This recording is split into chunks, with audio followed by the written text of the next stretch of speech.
What's going on, Tar Heel Nation? It is your favorite North Carolinian, Russ, the Tar Heel, and we got my man Hutch and Dennis in the house. What's going on, gentlemen? What's up, man? Awesome, man. Can you hear me? Yep, I can hear you loud and clear, my friend. Loud and stinking clear, dude. So tonight we're going to talk a little bit about the ACC. Yeah. ACC. Yeah, Hutch is a big ACC fan, man. Big ACC fan. As you see, he's got his Pitt football jersey on. He's kind of switched sides on us today. We'll stay forgive him. This is an ACC preview show, and we're going to talk a little bit about the Atlantic Coast Conference, man. I appreciate you guys hanging out with us on a Monday night, man. Really late, long day of work. I didn't have my son's football practice that I literally ran into the house from. Told Hutch and Dennis that we were going to kind of throw this thing together, man. We're going to talk a little Atlantic Coast Conference football, get a little bit into some preseason predictions, and this won't be a full North Carolina prediction portion, if you will. That will be either next week or the week after when we'll get all you guys understanding of how the season's going to unfold in Carolina Blue Heaven. But like I said, we're going to talk a little Atlantic Coast Conference football and preseason. We'll talk about the poll and all that kind of stuff, man. So I know you guys remember Hutch. I know you guys remember Dennis from last week. Appreciate you once again for some time about some background noise, and I'm hearing it, and I think everybody on the live stream's hearing it. Oh, somebody's got some background noise. Okay. Yeah. I don't think that's from my side. I don't think that's from my side. Yeah, it might be on your side, Dennis. No big deal. No big deal, man. But Is that better? Is that better?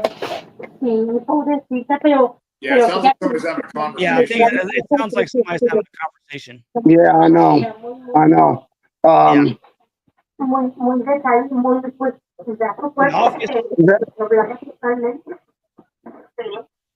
You in the office? You working? Yeah. Yeah, I hear you. Yeah, that should take care of it right there. Okay. All right. Is that good, Hutch? Yeah. Yeah. That sounds okay. Better. All right. So real quick before we kick this thing off, I'll see if y'all was listening. Yeah. I got you, Dennis. We were listening. We heard it loud and clear, my friend. How's y'all's day been, man? Good day, blessed day. Got a shooting here in Austin. I was Austin. I heard. So. Yeah. Good day. What about you, Dennis? Oh, good day, blessed day. I was in the office, had the TV on. I heard shooting in Austin. The first one I thought about was Hutch, and I was good Lord, Yeah. But all's well. Yeah, I appreciate it, Dennis. Yeah, that target literally is on the border of my patrol sector. It's on the border between Ida sector and Edwards sector. Wow. Off of US 183. So. Yeah. Oh, okay. Well, definitely prayers out to Hutch, man, in Austin, city of Austin. Yeah. Man. It's taking wild, bro. It's a crazy world we live in. It's good that we can kind of escape that, and talk a little stinking college football, man. Talk a little college football. So we'll jump into it. I won't keep you guys too long tonight, man, because your boys got a stinking early morning. Some of us still have to earn a living. And, I'm going to be, let's just say I'll have some bags under my eyes, man, but it'll be okay. So right up here, man, we'll start off with this, man. I got the preseason poll up, 2025 edition. And let me just start off with this, man. What do you think, Hutch? What do you think with the number one? Are you good with it? What say you? I mean, honestly, man, it's like, is there anything kind of more meaningless than a preseason number one? I mean, it's, Texas is a good team. It could have been Penn State. It could have been Ohio State. It could have been Clemson. And it's literally you're going to play 16 weeks. And honestly, come January, is anybody going to remember who was preseason number 1 or care? Right.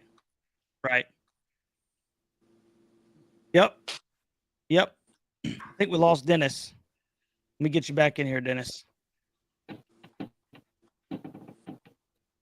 Yeah, man. I mean, now what's exciting about it? We're talking outside of the ACC. Texas, Ohio State to start the season is fantastic. Up at the shoe, dude. That's going to be stinking primetime football. I can't wait for that stinking game. I've seen some highlight, some hype videos for that, bro. They are really billing that thing out to be a big thing. It is going to be a big thing, and I personally cannot wait for that stinking football game. Well, I mean, if you listen to the Orange Bloods, Arch Manning is going to win 8 Heisman trophies. He's going to win 2, go to the NFL, and they're going to give him the next 6 just because he's Arch Manning from the University of Texas. And so, of course, man. Which I wanted Archie. I wanted Arch, excuse me, to. I was hoping that there was an outside chance he was going to be in Carolina Blue, but it didn't come to fruition. So, but yeah, I'm excited about that football game. What do you think, Dennis? What do you think about this preseason ACC poll? I don't. Everyone's going to agree on Clemson. I see 3 teams that I really, really disagree with where they're going to be. 1, schedule wise, and 2, returning players or whoever the other players that they picked up in the portal. And the first one, I don't believe that Miami is going to be that high. I just don't see it. I think Miami is too high. I think North Carolina, with their schedule and the players that they picked up, is too low. And I think Pitt is too low. I think those teams, I don't disagree with them. I think Duke. I think Duke is way too high, considering what they lost. Everyone goes off of Manny Diaz, defensive guru, and all. Well, you still got to play, Right. And I just don't. I don't think Pitt will be finishing 9th place. I don't think North Carolina, and I don't think Miami. I think North Carolina and Pitt will be higher. At the end of the season, and I say that because of scheduling and who they have returning, and I think that Miami will probably be a little bit lower. I think they're putting too much stock in Beck. Okay. So you think the absence of Cam Ward, you think that Carson Beck is not even going to be able to hold his jockstrap, if you will. That's which I think that's fair assessment. I like to see. Even when he was at Georgia, guy had an NFL defense, had an NFL offensive line, and I just don't. I mean, he might surprise me, but I don't see Duke at 6, and I definitely don't see. You see Duke. I just don't see Duke ahead of Florida State, North Carolina, and Pitt. And we're gonna find out what Duke's made of quick. 100%. Yeah, I'll say this, Russ. I agree with the ACC poll. I would agree with the top probably 5. And outside of that, I mean, I don't know who these people are that are putting Florida State at 7. And no offense, I can't. I mean, granted, schedule aside, I can't put y'all ahead of Pitt. I think Pitt is way too low. Mm-hmm. Here's the thing with Duke is you look at Duke and they've been a top 30 defense or just outside. They were 29, 28, and I think 31 last year. But they were the 71st offense last year. And for whatever reason, somehow people think that this kid coming from Tulane is this second coming where you paid $8 million for a kid where you had a 4-star that was from the University of Texas and Malik Murphy. And now you have a kid coming from the American that somehow is going to be this offensive guru and this messiah. And I don't see that. I mean, I think Duke is going to be a good team. I think that they're going to be a team that can win 8 games. But would I have them ahead of North Carolina or Pitt for that matter? Not at this point. Mm-hmm.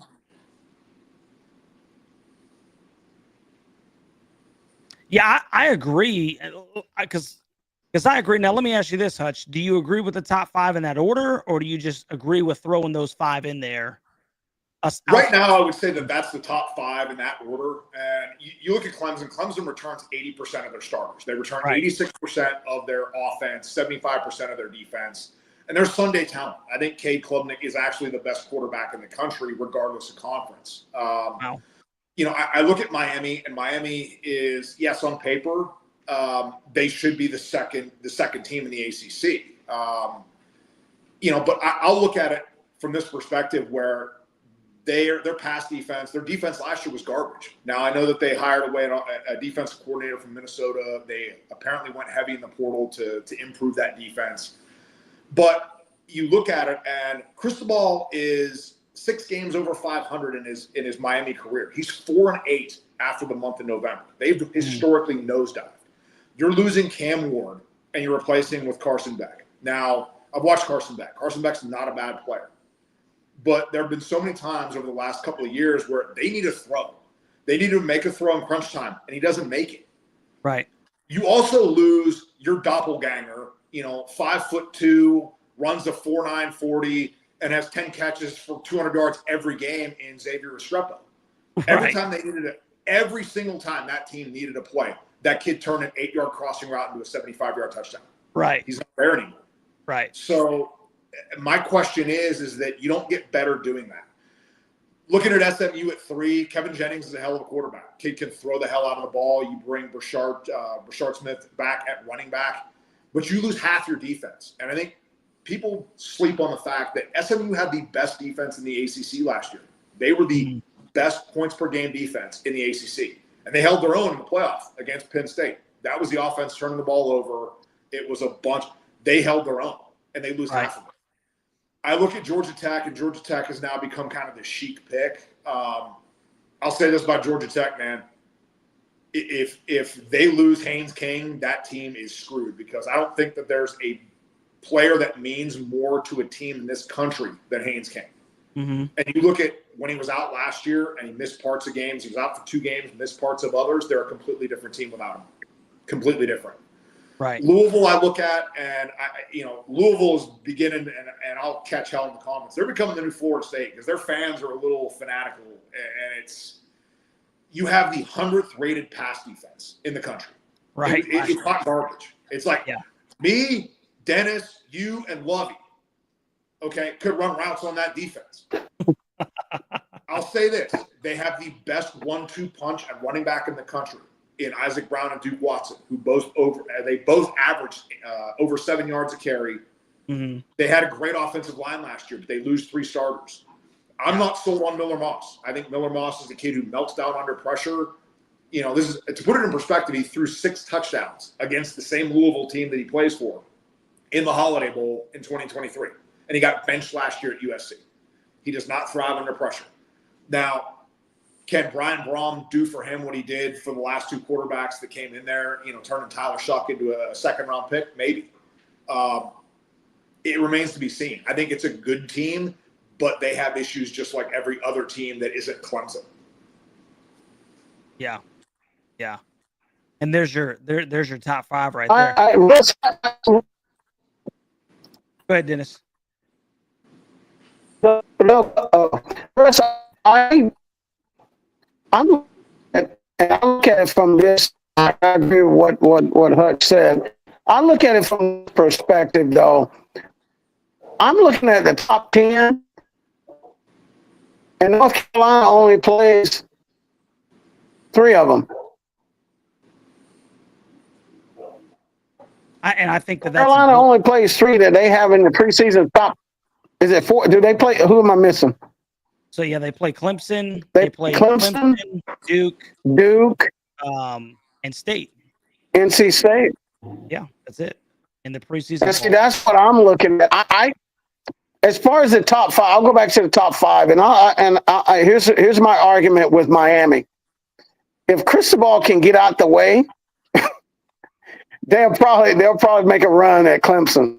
Mm-hmm. I just don't. That team, there's something with that Miami program that they just underachieve just about every year.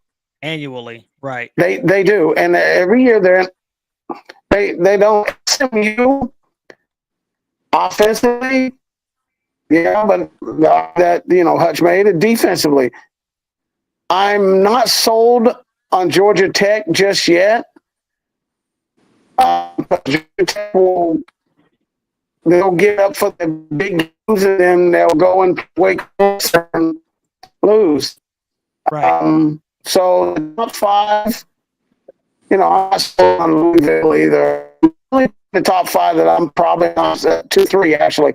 I'm not okay Miami, but I'm not sold on Georgia Tech and Louisville. I do like Carolina with their scheduling and with some good bounces in there. I can see Carolina being in the top five. Yeah, and I would Simply agree with you. The main reason they're scheduled. I would agree with you. If I was going to say what are the top 5 teams in the country, or excuse me, in the conference, I don't have a problem with the top 5 that they have listed there. I would actually put Pitt at 6th, and I would put Carolina at 7th. Now, Duke is a well-coached team, and Duke won last year because they were a well-coached team. That was the 20-0 Carolina lead that they blew, and Carolina just completely fumbled the bag at the end of that game.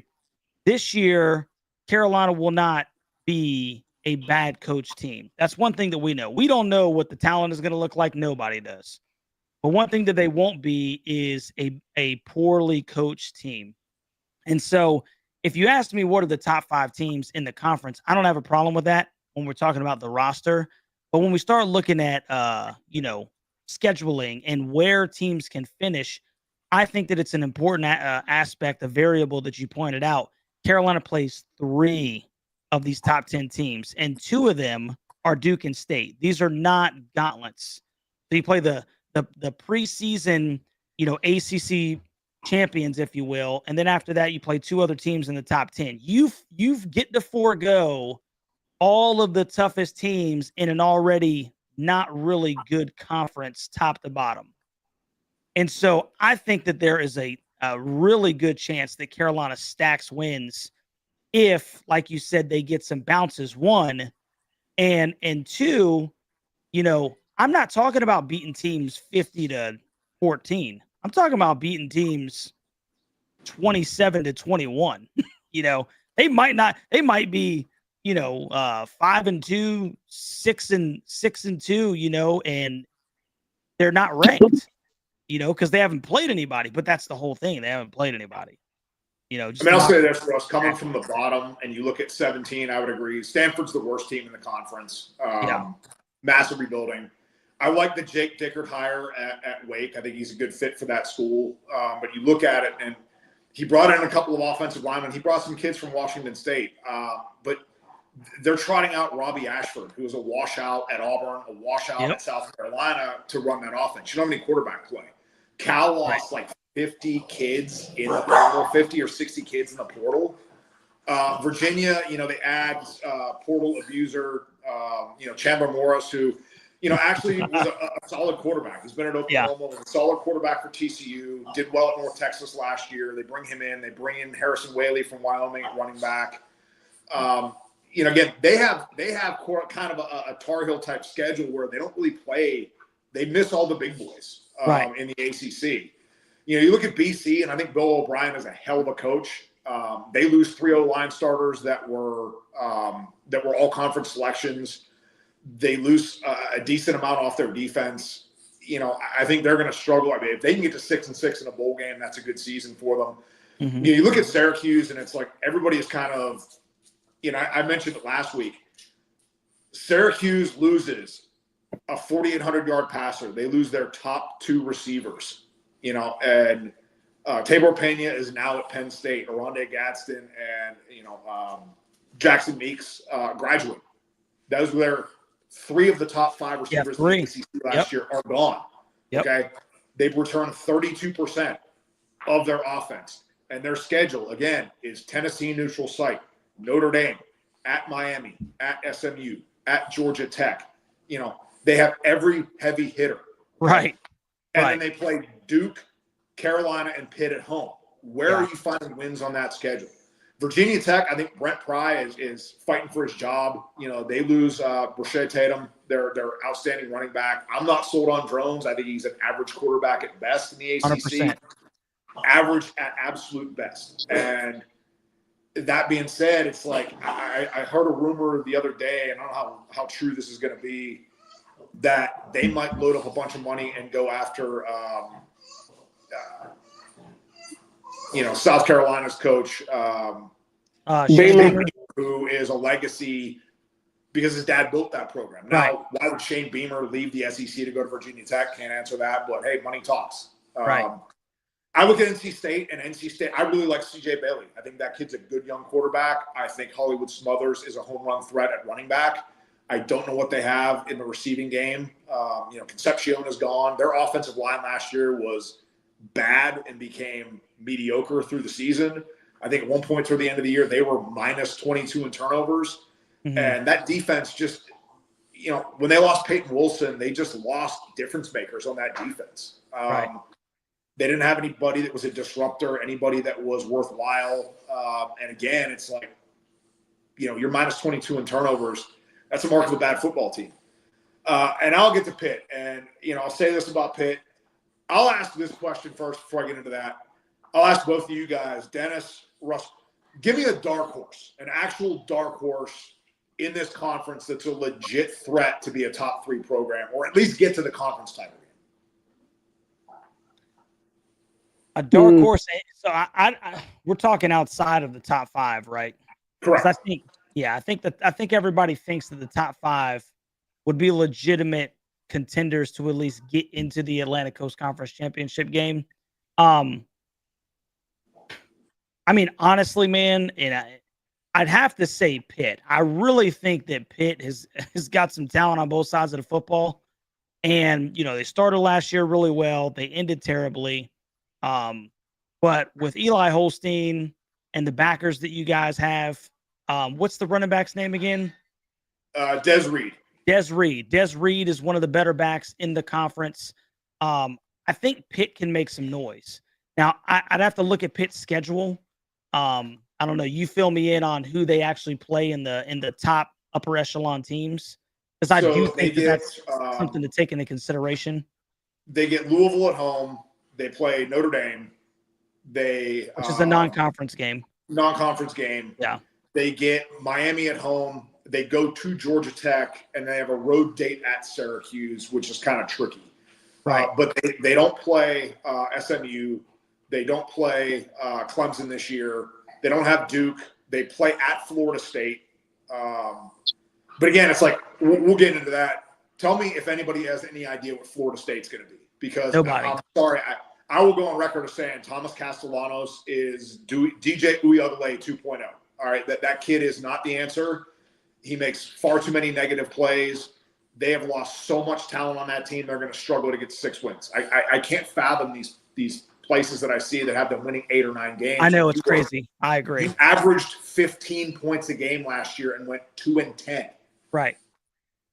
Yeah, it's pretty wild. You're going to be an 8-win, 9-win team. It's pretty wild. I agree. They should be shooting for a bowl game, and they should be happy with that. I know that's not typical, FSU. What a Florida State Seminoles fan is expecting annually. But if you guys can win 6 football games this year with Thomas Castellanos, because I really do not think he's very good at all. And one of the more comical things that I saw was him kind of talking himself up. It was the comical thing I saw was him talking trash to Alabama. Yeah, that was ridiculous, man. That was ridiculous. What are you doing? Well, they said the world was made for those who aren't cursed with self-awareness. So yeah. Anyway, Dennis, who's your dark horse, man? I'm gonna go back to what I said in the beginning. The 2 that I said were way too low was Pitt and Carolina, and if I had to choose between one of those 2, I'm gonna have to go with it. Pitt has more experience coming back. Schedule-wise, both of them have a very favorable schedule. I'll go with because I know the folks listening. So you're gonna choose Carolina. Well, I want to, but I would go with Pitt. I would go with Pitt. Outside of Carolina, I would go with Pitt because Pitt has players in position that are proven. Right. Carolina got players in positions, they got the talent, but they're not proven. These players that are returning to Pitt, they've been through the wars in the ACC already. So I would pick. Pitt is way too low in this preseason, and they got some talent coming back. They got a favorable schedule, and I like Pitt. I mean, Florida State, man, we get out. They shouldn't even be in the top 10. Duke, I'm a well on Duke. No, you should not be number 6. It should be 6. Carolina should be in that mix somewhere, and I like Pitt, Carolina to especially Pitt to make a run. You said choose one, so I'll choose Pitt. Pitt. Well, good. Yeah. Now I don't sound like a homer because that's my dark horse, and I say dark horse, it's somebody who's not really expected to be a contender. And I think that slide last year. I guess they didn't like me choosing Pitt. Love you, buddy. You look at them, and I'll break them down, and I'll give you the lowdown. As Eli Holstein is back. Now, I will preface this by saying he has to take the next step, okay? 17 touchdowns last year, 7 picks. He could have thrown more interceptions because he made some bonehead throws. Yes, their offensive line was decimated by injuries. They lost their starting left tackle, Branson Taylor, who's down with the Chargers. And then after that, it was like every other week they were just shuffling offensive linemen because they were beset by injuries. I think Lyndon Cooper, their center, was the only player who started every game in his natural position. They just added Jeff Percy from Michigan, who has 32 career games. I think he started 4 or 5 from Michigan at left tackle. Defensively, they have the All-American Kyle Lewis, 17 tackles for loss last year. First player in ACC history in 20 years to have 7+ sacks and 4 interceptions in the same season. And you have him next to Rashad Biles at linebacker. Those are NFL caliber linebackers. You have 2 really, really solid safeties in Rashad Battle and Taman Lyman. Offensively, the receivers core is very good. Solid, if not unspectacular, but it's going to be productive. The big thing for them is they need to be healthy. They can't have injuries. They lost their backup, Nate Yarnell, who had starting experience. He's now at Texas State. The one that really hurts is they lost, for the Hooligans that watched the bowl game, they lost Julian Duggar, who's a local product, dual-threat kid, is now at Washington State. They picked up Cole Gonzalez, who was at Western Carolina under Cade Bell, has like 35 games starting experience there in this offense. So if, God forbid, Eli Holstein gets hurt, they have some experience. And they have a true freshman that they love, a kid out of Ohio, Mason Heinschel, who was coveted by both Ohio State and Michigan and tore up the spring game. Watched something that Narduzzi said he was lighting up fall practice thus far. Des Reed is a home run threat. I mean, an All-American. They have an All-American on both sides of the ball. They have to stay healthy because the thing with them is I don't know how deep they are. And this offense has to be what this offense can be what it was early in the year, which is averaging, 35 to 38 points a game. Right. Because, and you look at it, injuries killed them last year. Yes, they pitted up the Virginia game, a game they should have won. But this is a team that, with a backup quarterback, took Clemson to the absolute limit before they gave up a late touchdown to Klubnik. So, I think if everything kind of breaks right, we're going to get a big litmus test. They go on the road to face a rival in week 3 against West Virginia. I don't think West Virginia is going to be that good this year, but it's a blood rival at their place. The home teams won the last 3. They get a week off, and then they have Louisville at home. And right there, you're going to get how good are you? You're going to face another contender on your home field. What do you got? Yeah. Yeah, I think that's going to be a really good litmus test right there. Because if you can come out of that bye week and get a W against Louisville at home, you see, Boston College, I would say that's probably it's a tough little Northeast game, man. But I would say Pitt should win that football game. I don't think Florida State is going to be great, even though that is in Tallahassee. And once again, how beat up is the Q's going to be, man? I mean, they just absolute stinking gauntlet, dude. I mean, their fans are going to have a lot of fun football to go and see. Unfortunately, it's probably going to result in a ton of L's. So, I mean, yeah, Pitt does not have now. That last three is tough, Right. bro. It is. I tough. mean, Notre It's Dame. tough. You're at Georgia Tech, which is a tough game. Yeah. Notre Dame, I don't see them beating Notre Dame unless Notre Dame comes in just absolutely decimated by injuries. Right. I will say this. They always play Miami tough, especially at home. You go back to 2017 where the Kenny Pickett breakout game where he ruined their perfect season. And truthfully, Russ, I hope it's like 17 degrees. I hope there's like, -3 wind chills coming off the rivers. Right. And those MFers freeze. I hope Right. that those MFers are wearing parkas and freezing on the sidelines when that game comes about. Yeah. Yeah, that's So tough. That's tough for Miami. It's not as to come up daunting. there in I'm late not trying to November. downplay Miami. I think that there's the potential for that team if everything clicks and they take it to the next level to win 10 games. I'm not saying that's going to happen. I'm saying there's the potential for that to happen if everything breaks right. Yeah. 100%, man. I'm just wondering. I really am kind of wondering if Narduzzi, and I hate to be like this. This is not how I would think in real life. But hopefully you don't get too beat up in that Notre Dame game to where it affects you at Georgia Tech and Miami. Because the Notre Dame game is non-con, So I don't know, man. I don't know. That's a tough way to end the season, man. Yeah, it's definitely a backloaded schedule. Yeah. I think that's why it's easy for them kind of to get on a roll early and kind of try to, be 7-1, 8-1 going into that final stretch where it's going to get tough. And that's why I say it's imperative for them to really kind of stay healthy. If what happens to them last year happens this year, where they start getting a lot of key injuries, it's going to be a long season, man. It's going to be, hopefully getting to 7 wins and trying to get a bowl game. Right. 100%, man. I'm looking at it a little bit different. I'm looking at Pitt. You look at their schedule, and you are correct. Those last 3, that's a gauntlet. But those last 3 games, if they can get on a roll and get through and get to those last 3 games, you're looking at possibly them facing 3 teams at least in the top 15, top 20, and they beat all 3. I mean, that's tough. That's tough. They could work themselves into a position where they'd have some conversations about.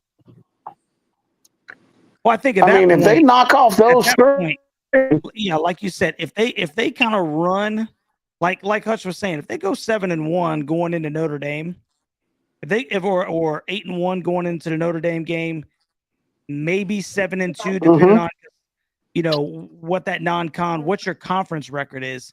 You may be playing Georgia Tech and Miami, trying to jockey for position for that second spot in the ACC championship game. That's correct. So, correct. They. I mean, one of the things about Pitt, year in and year out, they are going to be physical and tough on defense. And I would put Pat's defense up against all 3 of those teams, and they will hold, if not knock the snot out of all 3 of them. Right. I would. Yeah. I mean, he schemes well, regardless of where they're at in the season. Pitt doesn't get blown out of games. Pitt does not get blown out of games because of their defense. Right.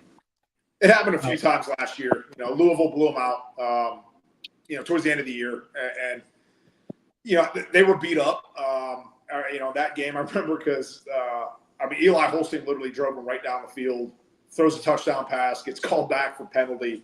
And then this is what I'm talking about with him needing to make better. Next play, it's 1st and goal in the red zone, and he fires an interception, just throws it right into a linebacker. So I think their trajectory this year is, can he be an elite quarterback? Can he be the 4-star that Alabama recruited to possibly put under center to lead them to a national title? If he can be what he can be talent-wise and utilize the talent that he has around him, this team can be dangerous. But again,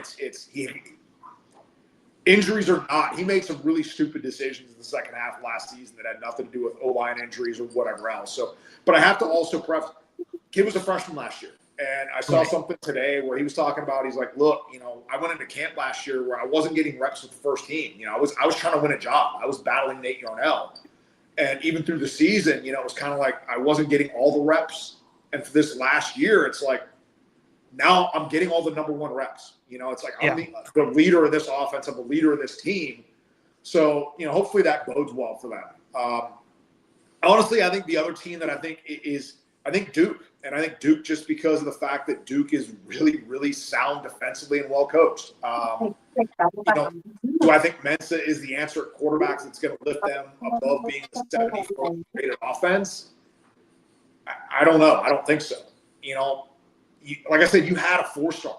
Malik Murphy was a 4-star kid out of Texas that was recruited by Texas. Literally got caught in a numbers game with, Quinn Ewers and Arch Manning. Mm-hmm. I don't know, man. I think their schedule is a little bit tougher than people because I've heard a lot of people talking about maybe them going 3-1, 4-0. They play Elon. I think Illinois is going to be a decent football team. They will. So, they will. Yeah, they're going to be. They're well coached. That's the team that might end up making some noise in the Big Ten because I agree. That is an outstanding defensive football team, and Lou Baltimore is a pretty good quarterback. Bielema has done an outstanding job with that program. Give him all the credit in the world. Right. Yeah. So I mean, Illinois is going to be tough. I think Tulane is going to be tough, and then you go into a rivalry with State. And I think that those could be two very evenly matched teams. So, I mean, not to throw too much shade on them. Because obviously it's Duke. I'm trying to be as objective as possible here. But I can see a scenario because, that Tulane game is away. Daria Mensah is playing on his old home field for his new team. I can see a scenario where they start the season 1-3, 0-2 in the conference. Or at least in the first 5 games. Because then they go on the road to Syracuse. They go on the road to Cal.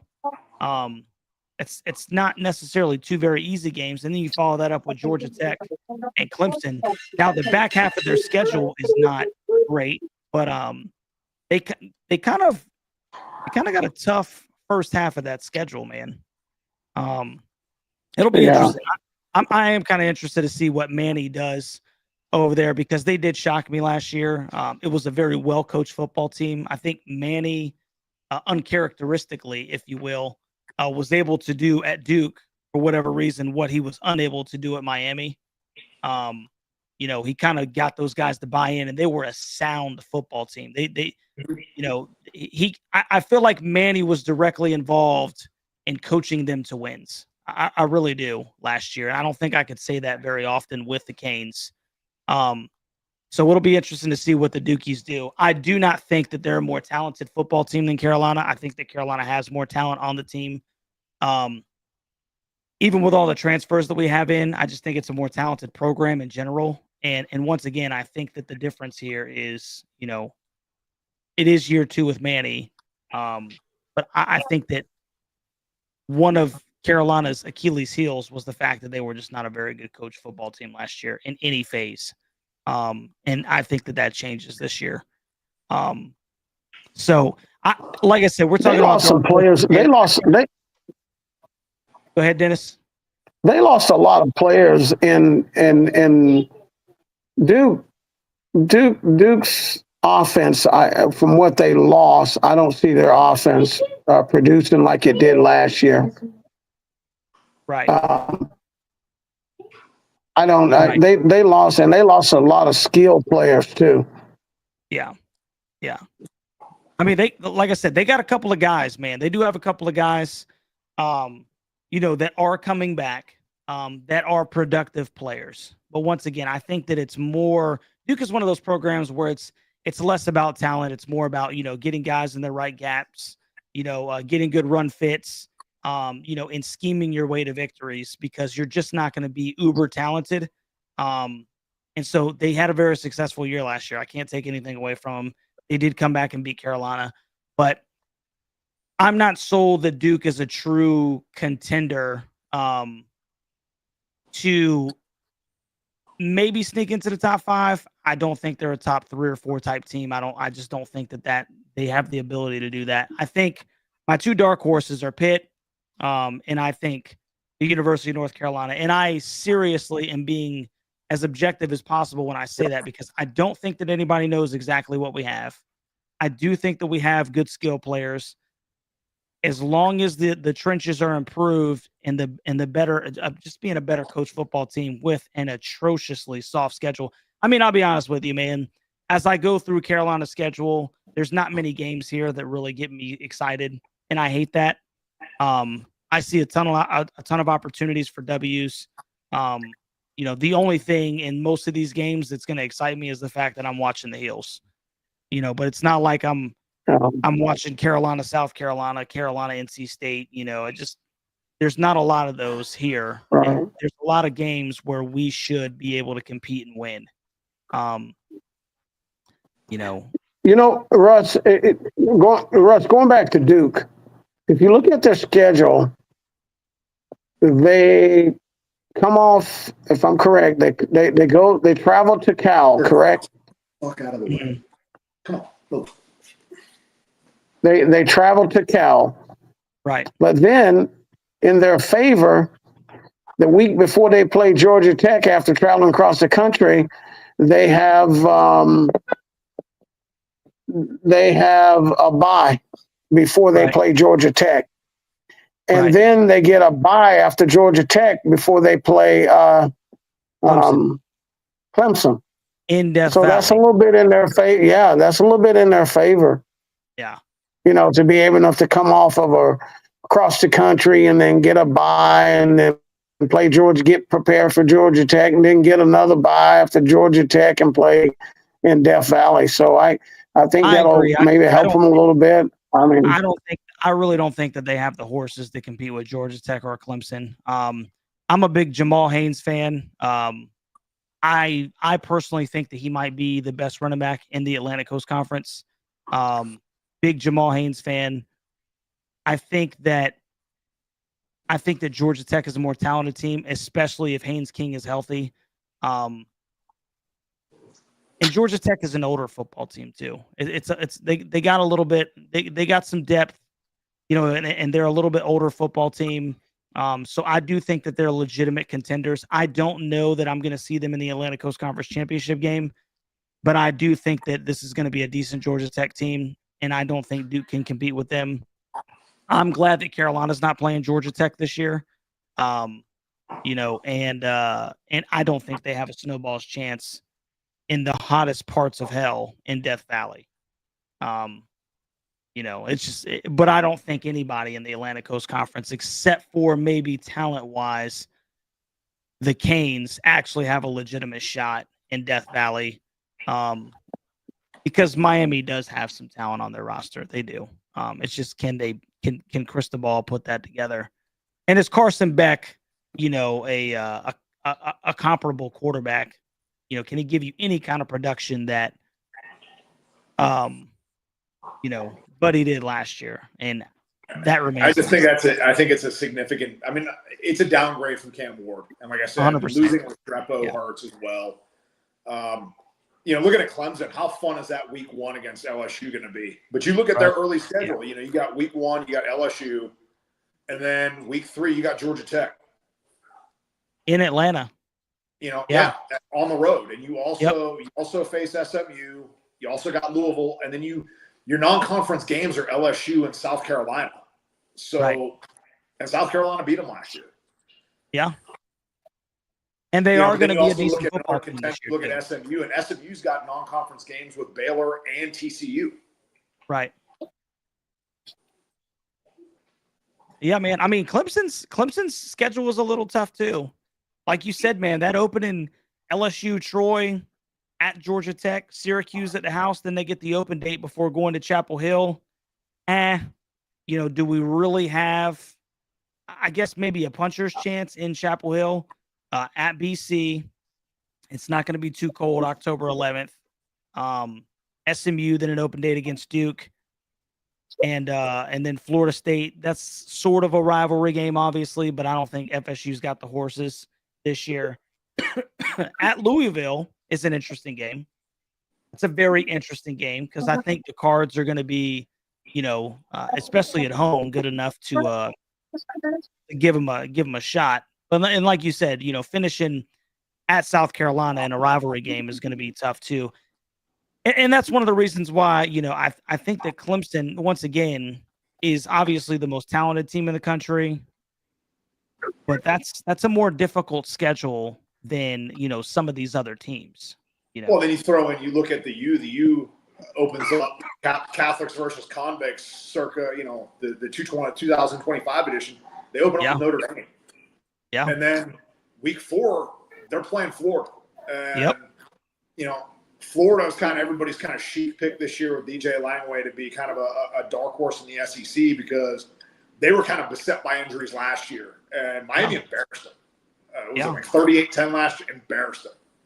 So if you don't think Florida's got a little chip that they want to settle a score with the U, I mean, that's a tough opening schedule. I mean, you got South Florida and Bethune-Cookman that are wins, but you open with Notre Dame, you get 2 easy wins. You then got to play Florida, an open date, and then Florida State, another open date, and then you got Louisville, and you have SMU. You'll beat Stanford, beat Syracuse, and then finish with, the Wolfpack and Virginia Tech. But there's some potential pitfalls there. Yeah. And that's what I'm saying. I mean, you're looking at Clemson and Miami.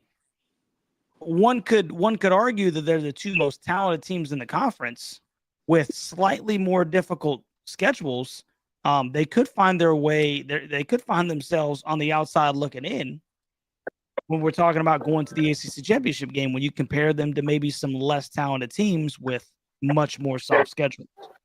And this is why I hate so much having 17 teams in a conference. I am adamant that you should play every team in your stinking conference every year. That's how you get a true conference champion, Tough to do with 14, 17, 18 team conferences, man. Yeah, I know. It's the norm. We both hate this. I know that we're on different sides of the fence as far as, how this should all go, Hutch, but this is why you can't really ever say, this is the best team in the conference, because you got a team like Carolina who doesn't play the top teams in the conference aside from number 1. They could sneak into the ACC championship game. And then you got Syracuse that plays all of them. It's like that's what I'm saying. And then the Q's plays all of them. Exactly. Who's making this schedule? They must be a Carolina fan or something. I don't know, man. But You know what? We talked about Florida State. excuse me. I'm gonna go out on a limb. Alabama normally doesn't play well against mobile quarterbacks. Are you calling for an upset? And I can hey, I didn't say that now. You're gonna have Lovey calling me. Hey, I'll let Hutch make that. I'll let Hutch make that call on that upset. But I would not. I'm just saying. I've seen Alabama. I've seen Alabama play against mobile quarterbacks, and they normally don't do very well. I'm not going to go out on an upset, but that is the first game of the season, and Florida State has had the whole entire summer to get ready for them. We'll see, man. And I think they got a ton of juice right now. I think they're going to be. They talking a lot of smack. Manos. Yeah. They're going to be. You talk about old school headhunting. They're going to be trying. And he hasn't. And he hasn't let up. He hasn't let up. He's talking today. I know, man. What's the kid from Little Giants that squeezed his head down and they ripped his helmet off? That's oh yeah. That's what it's gonna be like. They're gonna be headhunting for that kid, man. I've told you guys. No, go ahead. I was gonna say I like talking smack. I'm a little bit of a smack talker, especially in the confines of the game. So I like to talk a little trash, and I like when people talk trash to me. But you got to know when to fold them, dude. Like, don't give them any more ammo than they need. Were you guys surprised that Florida State took Castellano?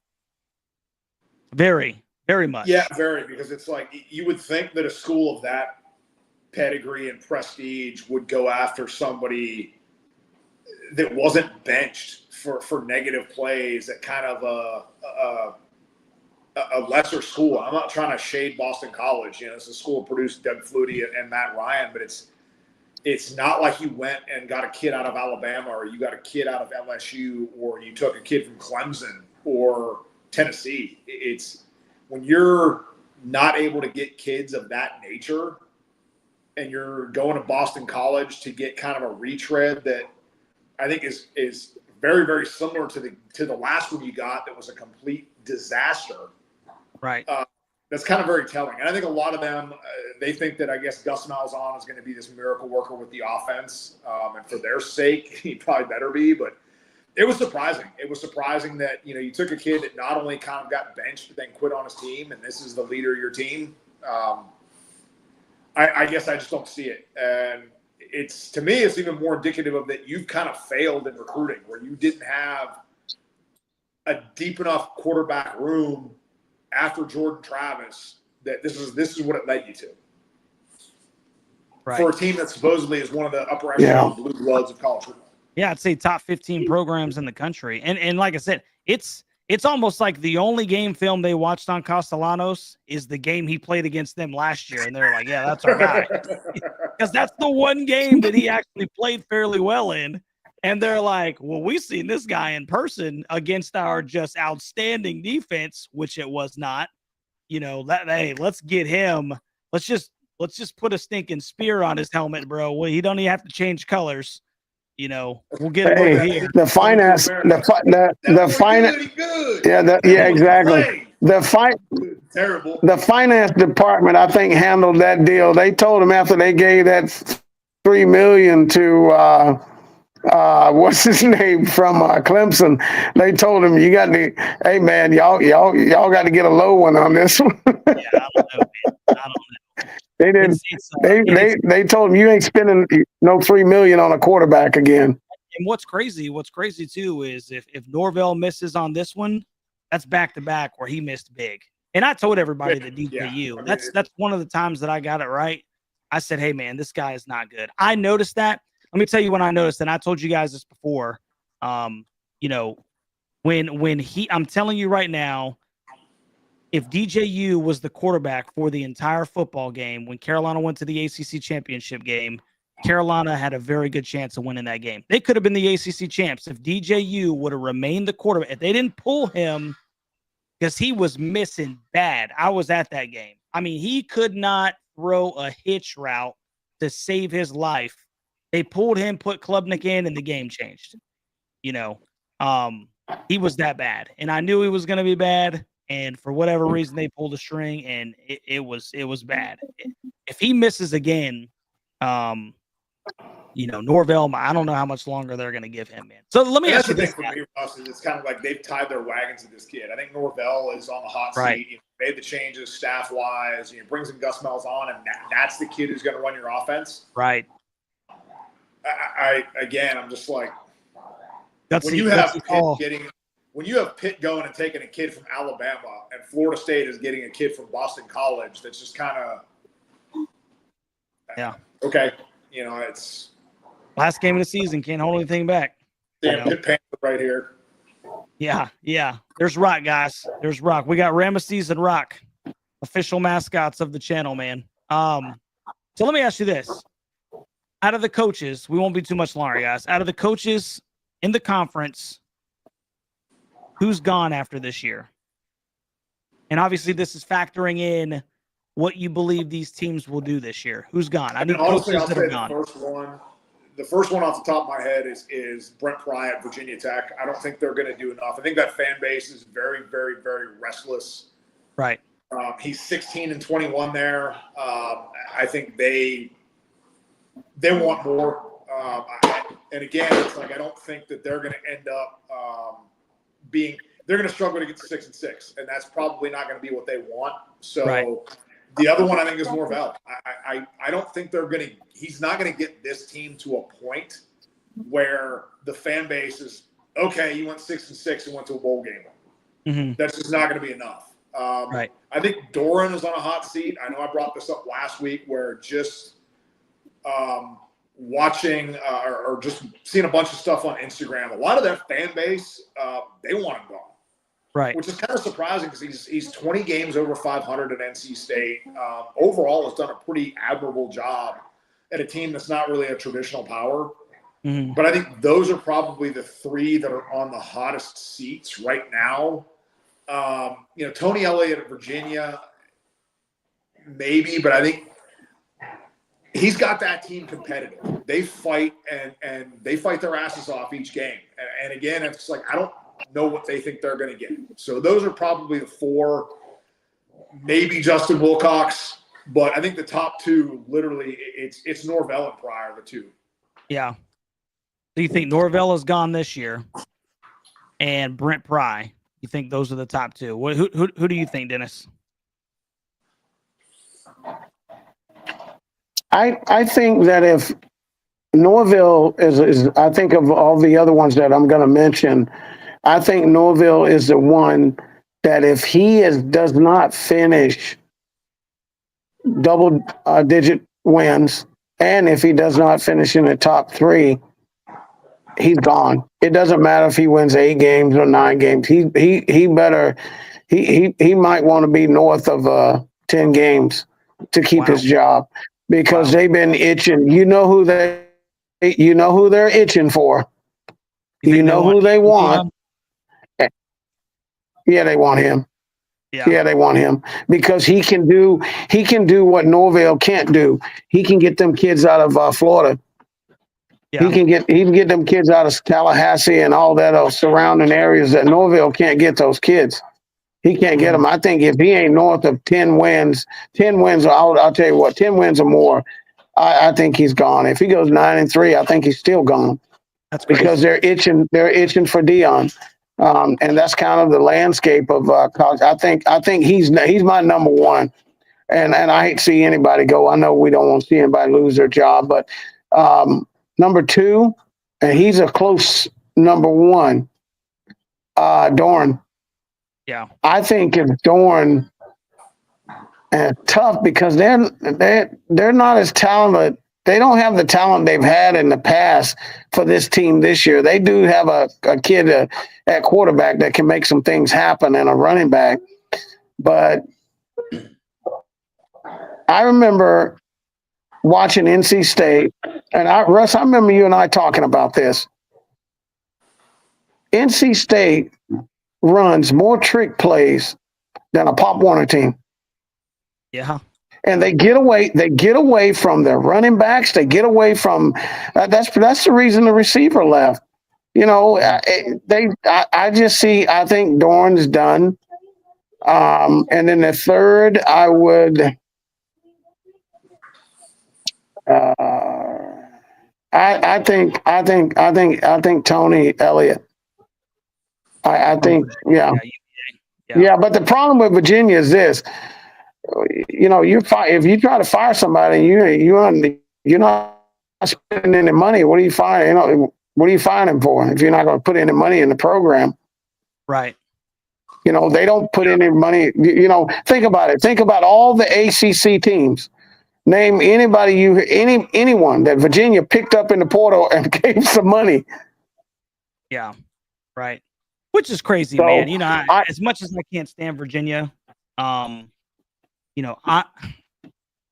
it's going to sound terrible, but I would like for them to be good. I feel like they should be good. I understand the academics and everything like that, but I just think that the state school for, the flagship for the state of Virginia football's got great history. You should not struggle to put together competent football teams in the state of Virginia. But I would agree. Not with that talent coming out of there. Yeah, not with that talent. They got a lot of talent just in their state. Right. That's what I'm saying. Yeah. You know, I don't, and I think that you know, I don't keep up with Maryland, and Hutch knows it better than I do. But I bet you Maryland comes into Virginia and rakes all their players out of there. Well, I would imagine that they get quite a few players. I think if you looked at North Carolina and North Carolina State's rosters, and even the App States in East Carolina, you got Virginia kids on those rosters. Yeah. Yeah, we got some Virginia kids. I think there's a lot of Penn State comes down there because they come down to North Carolina. Some Penn State absolutely mines the state of Virginia. Yeah. You know, so that's something that they got to deal with. But, you know, I don't know, man. When I think about coaches that are going to be gone, I think that Norvell is going to be one because I do think that he's looking at 5 or 6 dubs. And I just don't know if that's going to be a big enough jump for Florida State. Now, I will push back a little bit on the Deion thing because I've heard there's bad blood. I heard that he wanted that job before and they told him basically there's no way. And so, you know, there's a little bit of animosity there that they didn't give him the job when he wanted the job originally. He wasn't qualified, if you will. And now it's kind of like, hey, we need you to come back here and save the program. And so that'll be interesting, but I really don't know if Deion is, I don't know, but I do know that I think Norvell is gone after this year because I just don't think FSU is going to make the jump to satisfy Seminole Nation. I think that Wilcox, once again, what do you expect out of Cal? I think that he is a guy whose seat's a little warm, but if they go bowling, I think that's enough to keep him, you know, at his job. I told you guys one of my hot takes, to be completely honest with you. I think Dorn's gone. I think NC State not only doesn't go bowling this year, but they lose to Carolina and the streak is snapped. I think Carolina goes to Raleigh and wins this year. I just, like I said, in Bill I trust, and I think that is the one game. And he, like Hutch said, he's 20 games over 500. He has had some success, but the one thing that he's done at State that's really cemented him, at least as best as he could be, is he's had success against Carolina. And so once that goes out the window, I think it's only going to take one time, and they're like, okay, we got to do something here. Because Bill Belichick's in Chapel Hill. Now we no longer at least have this rivalry in our pocket. We got to make some noise, or else we're going to get left behind. And I think Tony Elliott, man. Brent Pry, because I think Virginia Tech fans are passionate, bro. They're not. I don't like Virginia Tech. So that's one of the teams that I hate the most. But those people deserve a better product than what they've been getting.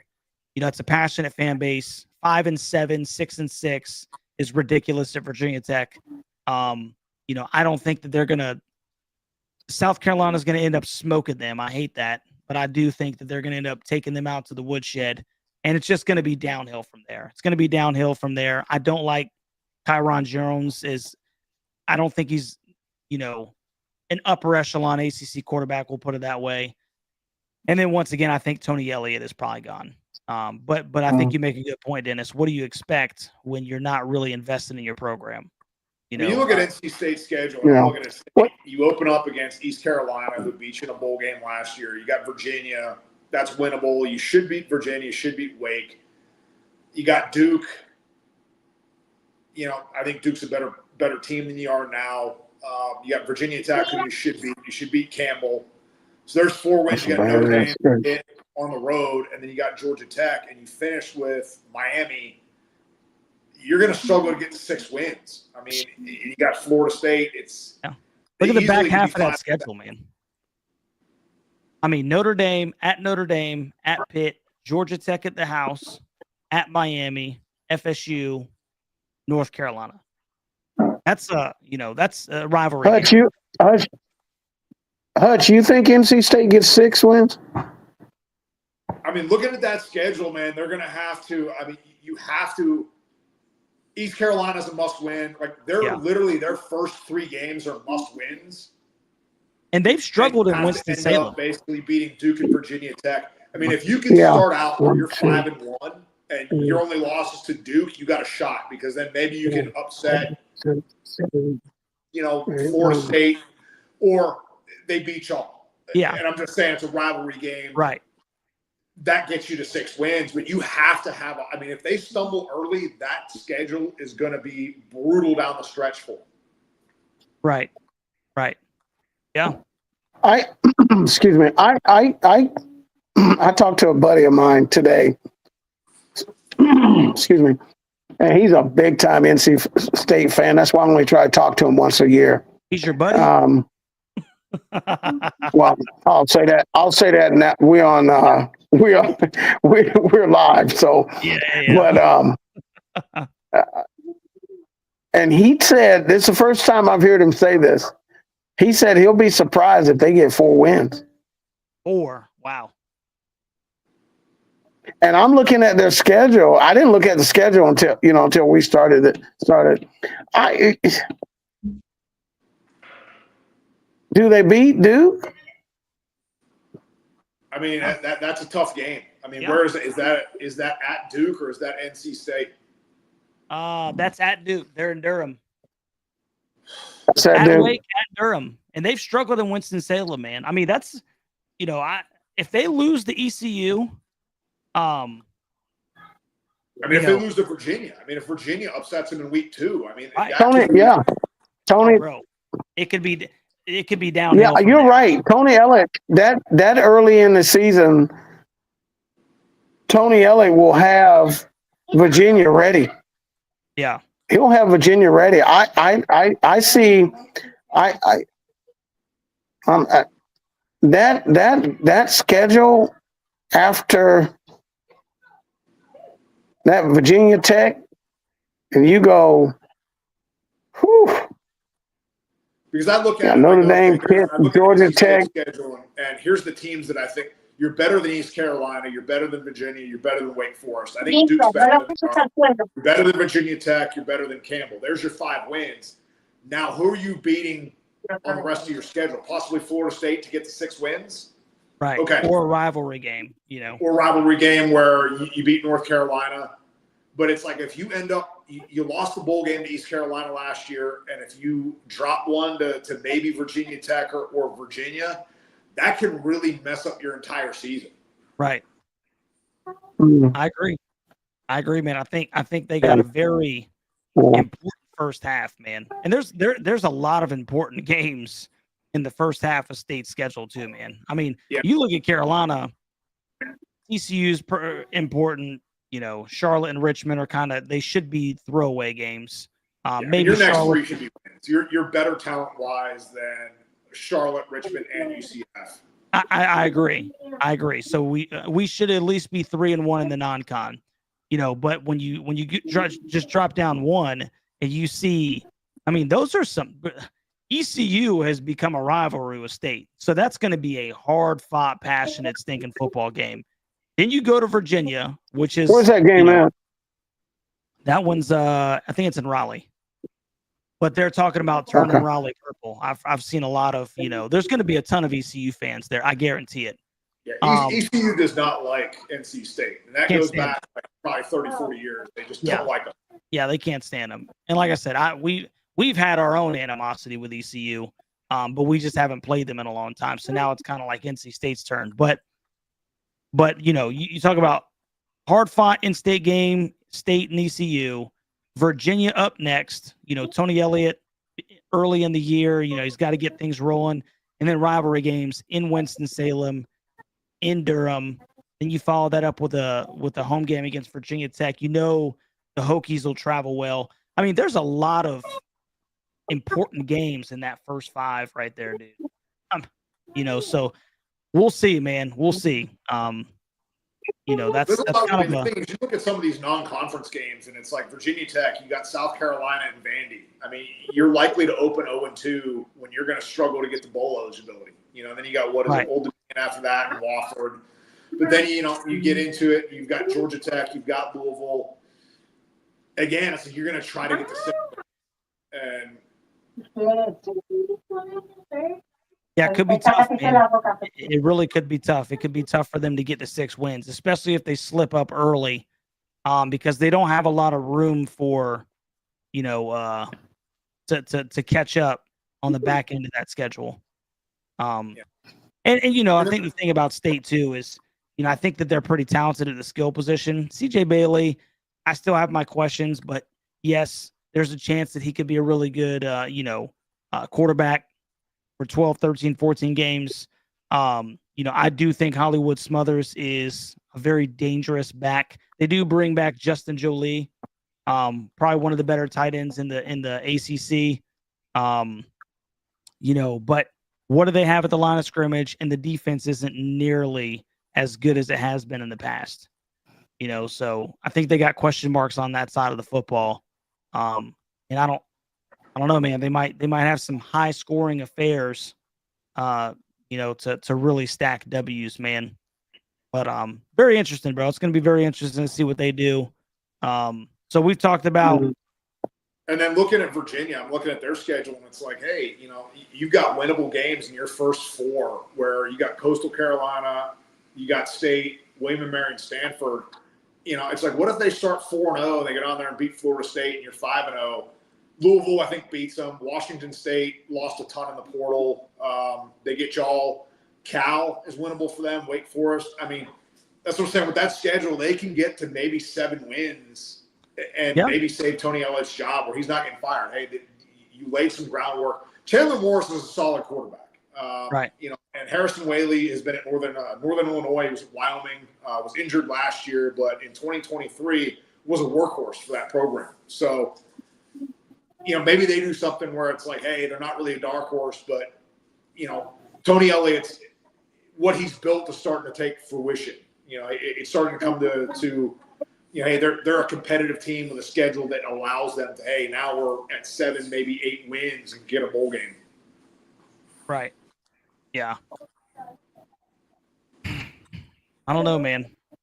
I don't know.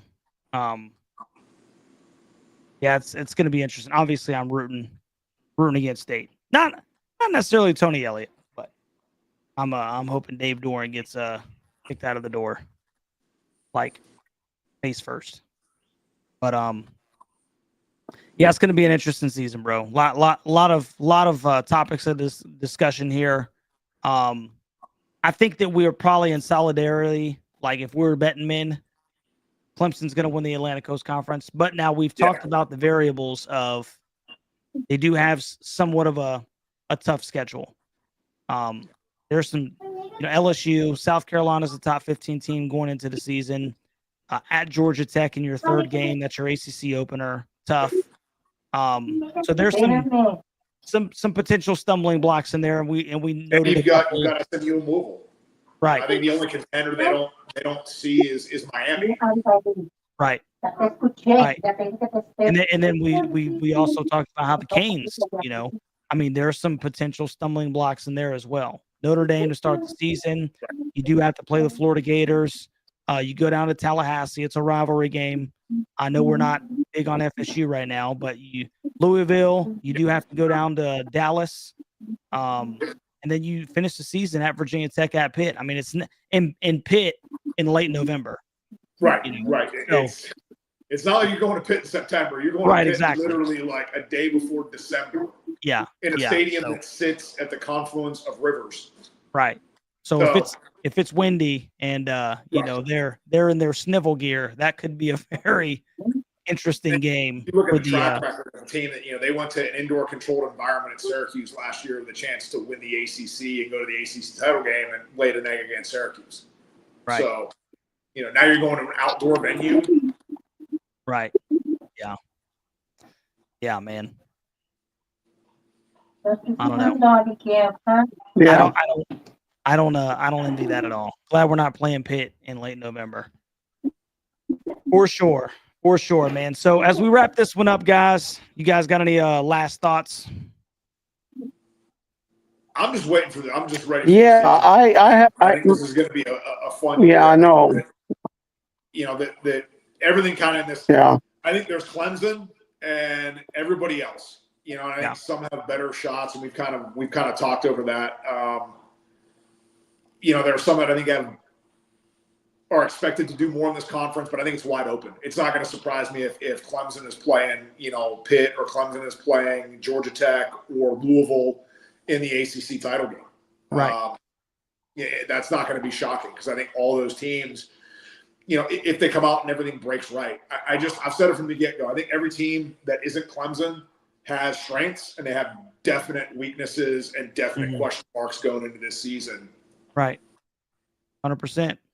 100%. Dennis? I think that there are two teams that are at the top that if they lose one particular player, their season goes down the drain.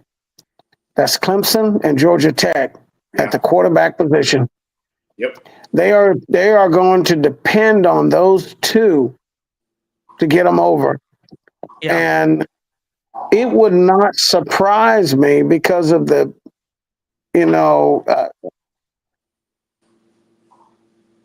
Klubnik is such a physical runner, and so is Haynes.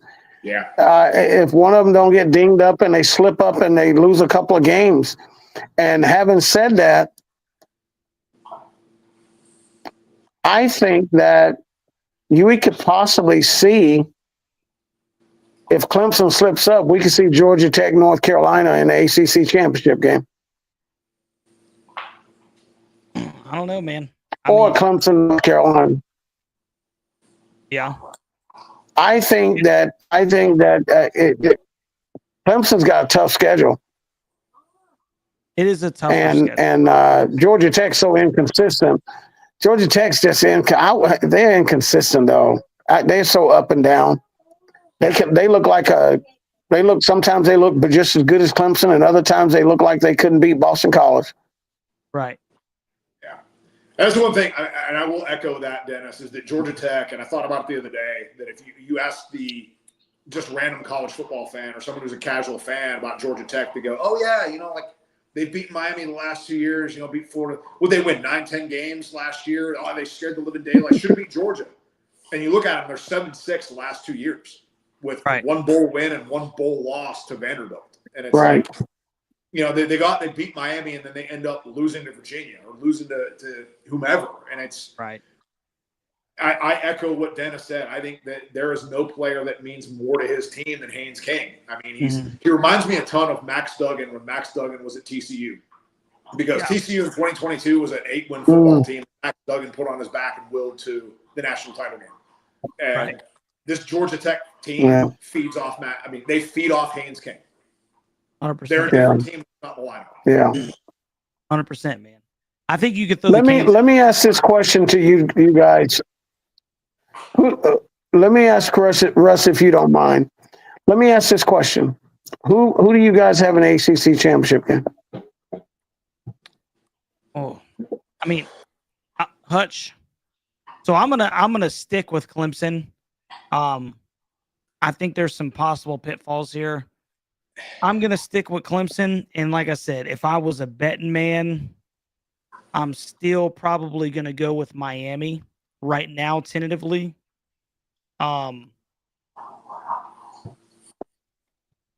Yeah, I mean, I hate to sound like I'm not going to go outside. I think Clemson's going to get in because I think their toughest games are LSU and South Carolina that are non-conference. These are non-conference games, yeah. The thing is, I think Miami, and here's the thing, I think if Miami can fix their defense, if they can end up rectifying the defensive sins, because they were not a good defensive football team last year. Cam Ward covered up a ton of defensive sins. If they can get that fixed, I think that their roster talent can get them to the ACC title game again. I think Carson Beck is a drop-off from Cam Ward, but I think if that defense is solid, they're talented enough to get there. But like I said, I think Georgia Tech could get there. I think Louisville could get there. I think SMU could get there. I think Pitt could get there. So for right now, I think it's Georgia Tech, Miami, but I think Miami is tentative, and I think there's a few other teams that can get there. Because like I said, it's just everybody's got their issues. Everybody's got their weaknesses. And I'll say this. I'm going to leave it to this.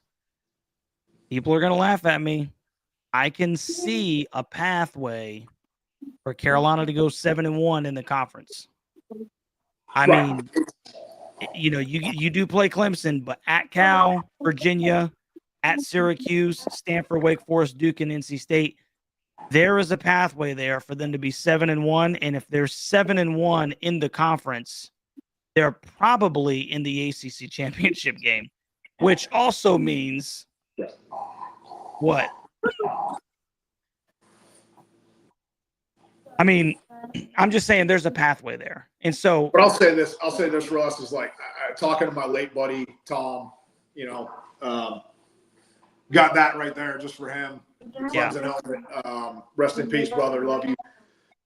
We talked about it last year. Our prediction for the ACC title game last year was Clemson and Florida State, and we saw how that happened. So it's right. That's the thing about this conference, man. I think it's like Clemson is a pretty good bet to be there, and who they're going to play.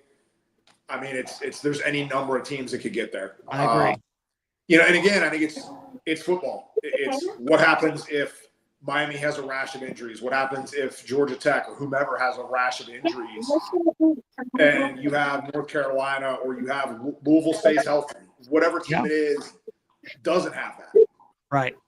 Right. Yeah, more of a tournament, man. I agree. Yeah, it's Clemson and everybody else, and there's a ton of teams that could probably end up jockeying for that spot, in that last spot in the ACC championship game. But I do think that Clemson is a safe bet. Is a safe bet, man. So, that's kind of where we're at, man. I mean, I think we're all on the same page right there. So, I appreciate you guys hanging out with me, man, on a Monday night. We're gonna try to eventually move this thing to Sunday. Appreciate it. Yeah, I appreciate you guys. We're gonna try to move this thing to Sundays so that we can, especially when the season starts. So y'all be patient with me, man. Schedule's all over the place right now. I got a ton of things going on, and so but we'll get it all fixed. We appreciate it, man. Always, man. Always here whenever, man. When I love to come on and talk some football, Russ. 100%, bro. 100%. If we're not talking on here, we're gonna be talking on the phone or on Instagram or something, bro. We're gonna be chopping it up for sure. We are. So man. Yeah, y'all do me a favor, man. Yep. Y'all do me a favor.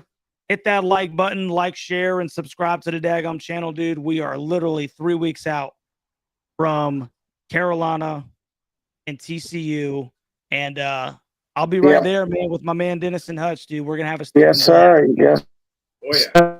We're going to have some fun. It's going to be football time in Carolina, baby. That's right. 100%, bro. 100%. This time of the year, boys. Hey, you guys, hey, y'all be safe out there, man. Okay, will do. I appreciate you, Dennis. I appreciate you, brother. So, we'll do the same thing next week, man. We'll hash it out, bro, and we're gonna keep this thing going, man. I'm really excited about this segment. I hope you guys enjoyed it.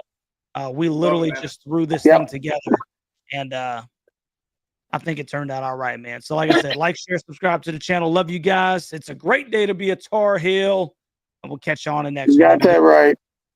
Yes, sir. All right, y'all take care. God bless.